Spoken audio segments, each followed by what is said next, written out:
দিয়ে কোরআনে বলতেছেন মিনহা খালাকনাকুম, আমি আল্লাহ তোমাদেরকে মাটি হইতে সৃষ্টি করেছি, বলেন সুবহানাল্লাহ। ওয়া ফিহা নুইদুকুম ওয়া মিনহা নুখরিজুকুম তারাতান উখরা। এ আমার দুনিয়ার বান্দারা, তোমরা জেনে রাখো আমি আল্লাহ তোমাদেরকে মাটি হইতে সৃষ্টি করেছি, আবার ওই মাটিতেই তোমাদেরকে আমি আল্লাহ ফিরাইয়া দেব। ফিরাইয়া দেওয়ার পরে আবার ওমিনহা নুখরিজুকুম তারাতান উখরা, আমি আল্লাহ ওই মাটি হইতে তোমাদেরকে হিসাব নিকাশের জন্য আবার বের করব, বলেন সুবহানাল্লাহ। তাইলে দেখেন আমার আপনার সৃষ্টি হইল মাটি থেকে, আমি আপনি আবার চলে যাব কবরের জগতে, আবার আমার আল্লাহ হিসাবের জন্য কিয়ামতের ময়দানে মাটি হইতে আমাকে আপনাকে আমার আল্লাহ উত্তোলন করবে, বলেন সুবহানাল্লাহ। সালাতু ইয়া রাসূলুল্লাহ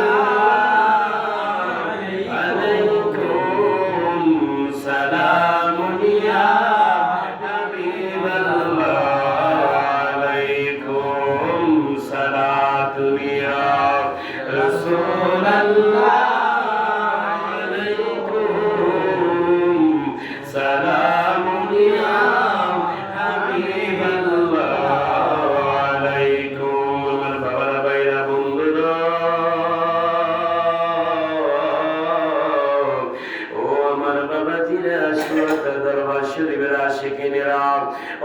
দরবারের ভক্ত মুরিদেরা, তোমরা জেনে নাও, জেনে নাও, এই দুনিয়া হলো ক্ষণস্থায়ী জায়গা।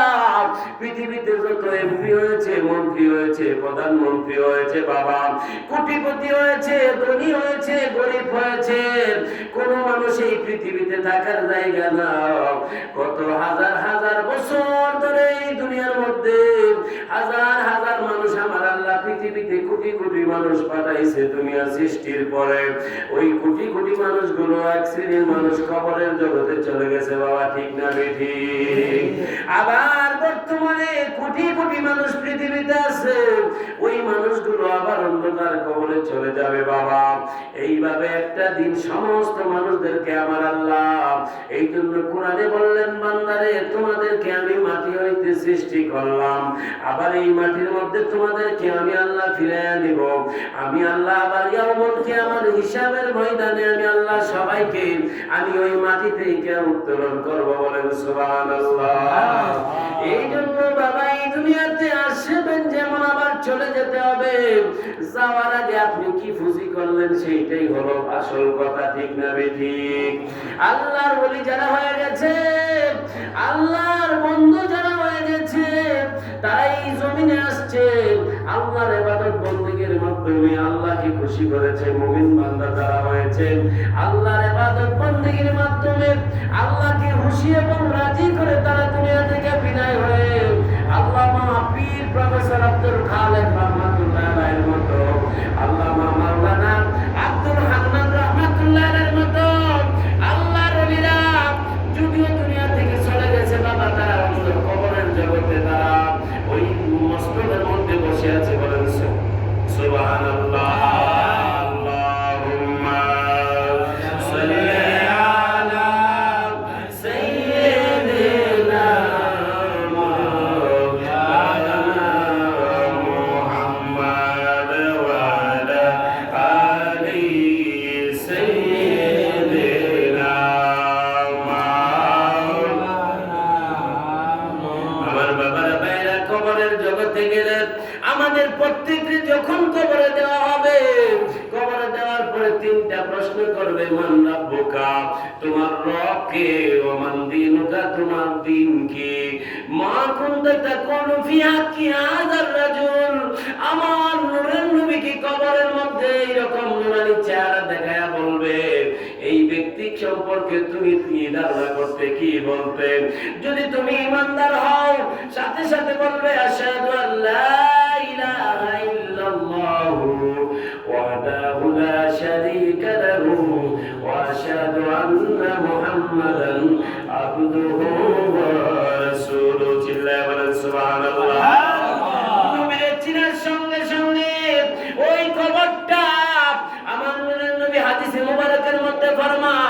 মিশকাত শরীফের হাদিসের মধ্যে আসছে বাবা, ওই প্রত্যেকটা মুমিন ব্যক্তি নবীর কবরে চিনার সঙ্গে সঙ্গে ওই তার চোখের দৃষ্টিটা যতদূর পর্যন্ত যায় ততদূর পর্যন্ত ওই কবরটা লম্বা হয়ে যাবে, বলেন সুবহানাল্লাহ।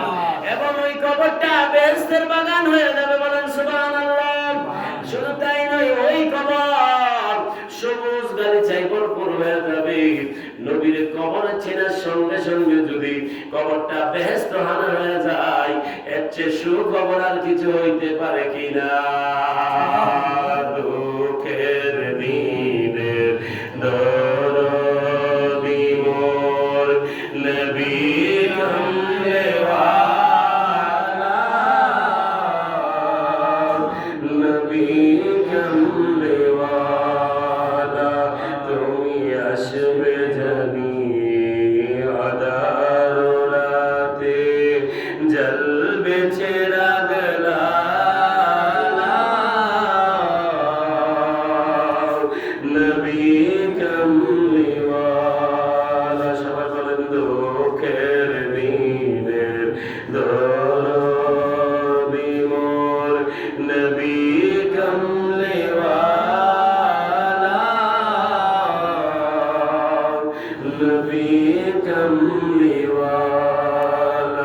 মাঝ দরিয়ায় উঠলে তুফান, তাই না আমি ডরি, জানি আমায় তুলে নেবে তোমার শাফায়াতের তরি, শাফায়াতের তরি, বলেন সুবহানাল্লাহ।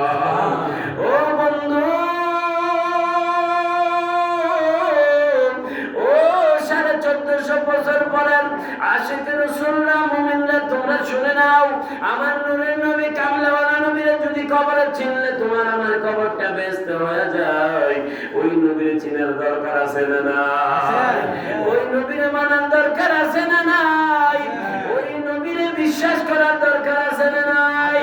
ওই নবীরে নিজের জীবনের চেয়ে বেশি ভালোবাসার দরকার আছে না নাই?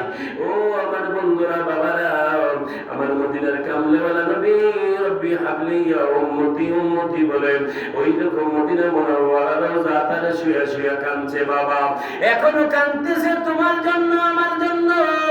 ওই নবীর প্রতি যদি ভালোবাসা বাড়াইতে পারেন, ওই নবীর প্রতি প্রেম যদি বাড়াইতে পারেন, ওই নবীর প্রতি যদি ইশকটাকে আরো বাড়াইয়া দিতে পারেন, নবী নবী নবী নবী কইরা যদি আপনি মরে যাইতে পারেন, কবরে যাওয়া নয়, মুমিনের জানাজায় আমার নবী এসে হাজির হয়ে যায়, বলেন সুবহানাল্লাহ। যেই রকম ভাবে এই মাওলানা সুফি আব্দুল হান্নান সাহেবের যিনি পীর সাহেব ছিলেন, মাওলানা প্রফেসর আব্দুল খালেক রাহমাতুল্লাহ আলাইহির জানাজার নামাজে আমার মদিনার কামলেওয়ালা নবী এসে হাজির হয়ে গেছে, বলেন সুবহানাল্লাহ। তাইলে প্রমাণ করে বাবা, নিজের জীবনটারে যদি আমরা নূরের নবী কামলেওয়ালা নবীর কদম মোবারকে সুপর্দ করে দিতে পারি, আপনার আমার কবরে কোনো টেনশন থাকবে না, ভয় থাকবে না, বলেন সুবহানাল্লাহ। আল্লাহুম্মা সাল্লি আলা সাইয়্যিদিনা মাওলানা মুহাম্মাদ ওয়া আলা আলি সাইয়্যিদিনা মাওলানা। আমার বাবারা, ভাইরা, এই মাওলানা প্রফেসর আব্দুল খালেক রাহমাতুল্লাহ আলাইহি, এই মাওলানা সুফি আব্দুল হান্নান সাহেবের যিনি পীর সাহেব ছিলেন, মাওলানা প্রফেসর আব্দুল খালেক সাহেবের মাহফিল হলো আগামী 17 ফেব্রুয়ারি বাবা, 14 ফাল্গুন, যার দরবারে লক্ষ লক্ষ মানুষ এসে হাজির হয়ে যায়, ঠিক না বেটি? ওই দরবারে মাহফিল শেষে কোনো তাবারক নাই, কিন্তু মানুষ নিজের পকেটের টাকা দিয়া সারা রাত খায়া দয়া ফজরের নামাজ পড়ে লাখ লাখ মানুষ মুনাজাত করে বিদায় হয়, ঠিক না বেটি? একমাত্র মাওলানা আব্দুল খালেক রাহমাতুল্লাহ আলাইহি রুহানি তাওয়াজ্জু পাওয়ার জন্য, রুহানি ফয়েজ নেওয়ার জন্য, হুজুরের কাছে দোয়া করার জন্য লাখ লাখ মানুষের দল নামে, ঠিক না বেটি?